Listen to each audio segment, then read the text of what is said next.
anyamata kwayambira mulungu watha ndiponso lero lino azungu anatuwa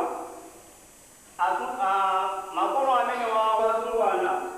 koma azimayi amene akatandika kutukira anthu amene wawo agwira ntchito yawo mozipereka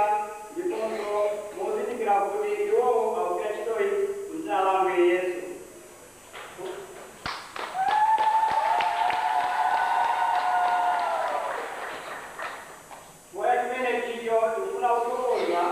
Azimayi amene wawo ndiponso nyasi pamodzi atalapemphedwa kuti atumikire azungu anatuwa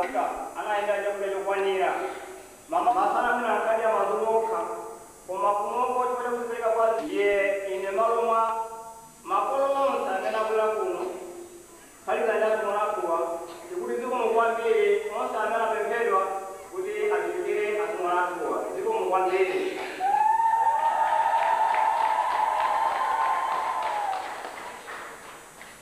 Ndikudziwa kuti zonse amene anazipereka kupereka malangizo amene wawo kuti azungu anatuwa akuli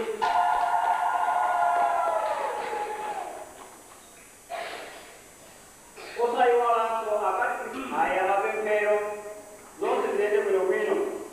iwonso amene akamagwira ntchitoyi mozipereka ndipo ngakhale kumavutika mwanimwe waja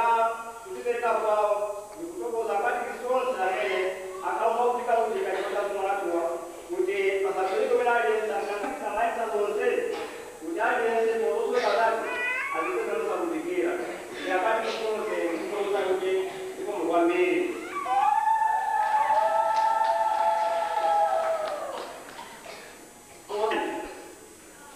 Tisayiwale kuti ife sisaloma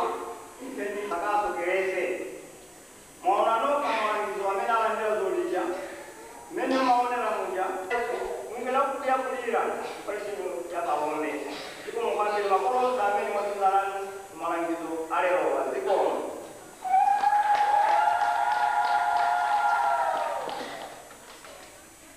Titiwalanso njira